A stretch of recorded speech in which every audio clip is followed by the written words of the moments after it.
दो भाई बहन जो एक साथ न्यूड नहाते हैं, न्यूड खाते हैं और न्यूड ही सोते हैं। लेकिन एक दिन इनकी लाइफ में एक तीसरा लड़का आ जाता है।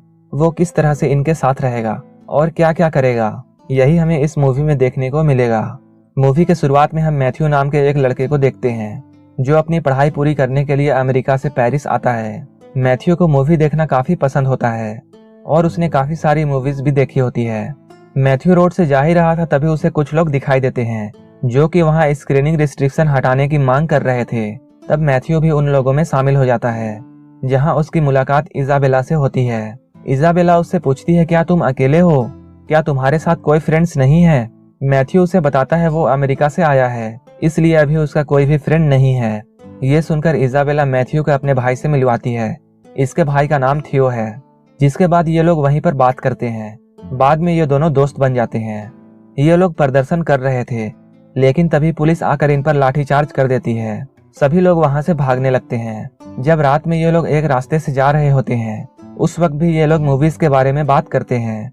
मैथ्यू इस बात से काफी खुश था कि उसके दो फ्रेंड्स बन गए हैं। घर जाने के बाद मैथ्यू अपने मॉम को एक लेटर लिखता है, जिस लेटर में मैथ्यू अपने नए दोस्तों के बारे में बताता है। मैथ्यू जब सुबह उठता है, उसके पास थियो का कॉल आता है, जो कि उसे रात में डिनर के लिए इनवाइट करता है। मैथ्यू उनके घर जाता है। इजाबेला उसे अपने मॉम डैड से मिलवाती है। इजाबेला के पिता एक पोएट होते हैं। डिनर करते हुए वो मैथ्यू को बताने लगते हैं कि पोएट में इंस्पिरेशन कैसे आता है, लेकिन मैथ्यू का ध्यान उनकी बातों में नहीं होता है, जबकि उसका ध्यान कहीं और होता है। इस बात से इजाबेला के पिता गुस्सा हो जाते हैं। इस पर मैथ्यू बताता है वो इस लाइटर को देख रहा था। मैथ्यू कहता है हम में और हमारे आसपास में जो भी चीजें हैं उनमें एक सिमेट्री है। मैथ्यू कहता है जैसे एक वेल कंपोज्ड म्यूजिक बजता है, उसी तरह इस लाइटर में भी एक ब्यूटीफुल हारमोनी है। मैथ्यू की ऐसी बातों को सुनकर इजाबेला के डैड काफी इम्प्रेस हो जाते हैं और कहते हैं आज की जनरेशन में भी चीजों को इस तरह से देखने वाले लोग मौजूद हैं। इसके बाद इजाबेला के मॉम डैड वहां से चले जाते हैं, क्योंकि वो दोनों यहाँ पर नहीं रहते हैं। वो अपने काम के कारण बाहर रहते हैं, लेकिन जाने से पहले वो अपने बच्चों के लिए चेक छोड़कर जाते हैं ताकि वो आराम से यहाँ रह सके। रात में जब ये तीनों एक जगह बैठे होते हैं, तब इजाबेला मैथ्यू को किस करके उसे यहीं रुकने के लिए कहती है। मैथ्यू का ऐसा कोई भी प्लान नहीं होता है, लेकिन फिर भी वो वहीं रुक जाता है। रात में जब मैथ्यू उठता है, तब वो देखता है इजाबेला के रूम में इजाबेला और थियो न्यूड ही सोए हुए थे। ये देखकर उसे काफी अजीब लगता है। जब सुबह होती है, इजाबेला मैथ्यू की आईज में किस करके उसे उठाती है। मैथ्यू उससे पूछता है ये तुम क्या कर रही हो? तब इजाबेला कहती है वो थियो को भी इसी तरह उठाती है। मैथ्यू को उनकी सारी हरकतें बहुत अजीब लग रही थी। इसके बाद इजाबेला मैथ्यू को बाथरूम में ले जाती है, जहां थियो न्यूड ही था। इजाबेला और थियो का बर्थ एक साथ ही हुआ था, इसलिए वो दोनों एक दूसरे को अलग नहीं समझते थे और वो एक दूसरे से शर्म भी नहीं करते थे।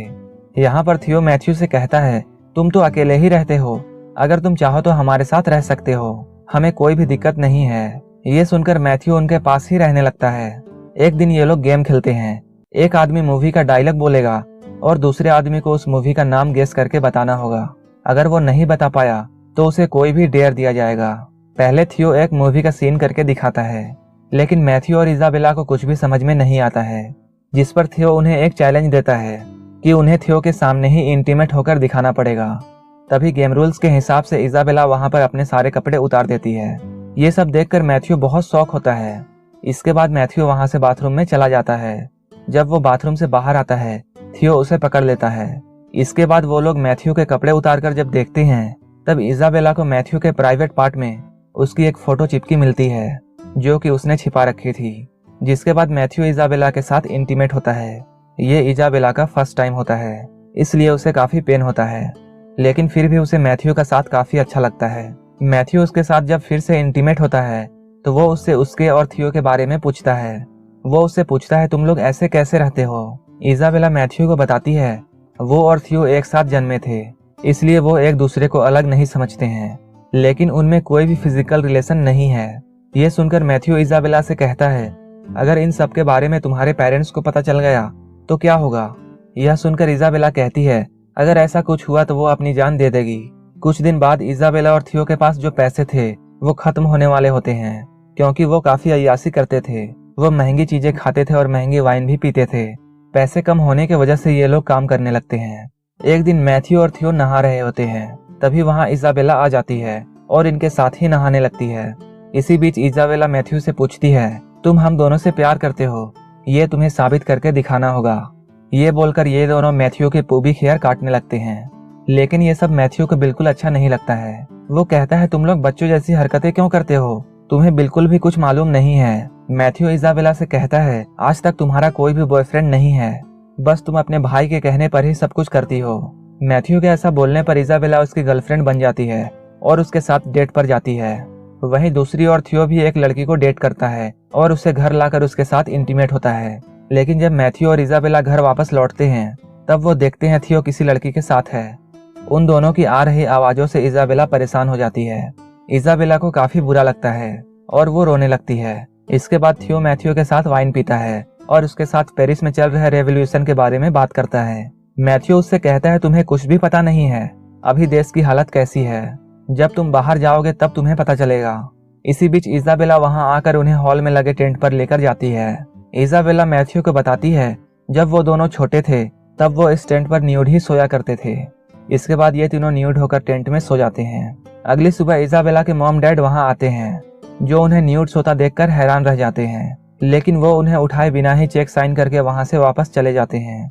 इसके बाद इजाबेला जब उठती है तो वहां चेक देखती है, जिससे उसे पता चल जाता है कि उसके मॉम डैड यहाँ आए थे और उन्होंने सभी को ऐसी हालत में देख लिया है। उसके मॉम डैड के लिए इजाबेला गिल्टी फील करने लगती है और अब वो अपने मॉम डैड के सामने नहीं जा सकती थी, इसलिए वो सुसाइड करने के लिए पूरे घर में गैस फैलाने लगती है। लेकिन बाहर रेवोल्यूशन चल रहा था, तभी उन लोगों का एक पत्थर घर की खिड़की से अंदर आ जाता है। मैथ्यू और थियो नींद से जाग जाते हैं, जो कि बाहर चल रहे रेवोल्यूशन में शामिल हो जाते हैं। लेकिन थियो सबसे आगे चला जाता है और उनका रास्ता रोकने वाले पुलिस ऑफिसर्स पर पत्थर फेंकने लगता है।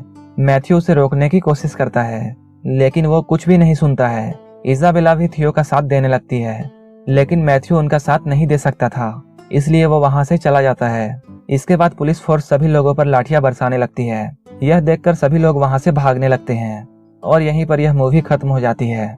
इस फिल्म में दिखाया गया है इन दोनों भाई बहनों के रिश्ते को, जिस तरह ये लोग रहते हैं ये बिल्कुल गलत है और मैथ्यू उन्हें समझाने की भी कोशिश करता है, लेकिन ये दोनों नहीं मानते हैं और लास्ट में मैथ्यू को इन दोनों को छोड़कर जाना पड़ता है। दोस्तों, आप इनके बारे में क्या कहते हैं, हमें कमेंट बॉक्स में जरूर बताएं और इसी तरह की इंटरेस्टिंग मूवीज के लिए मेरे चैनल को जरूर सब्सक्राइब कर लें, ताकि आप हमारी कोई भी वीडियो मिस ना करें।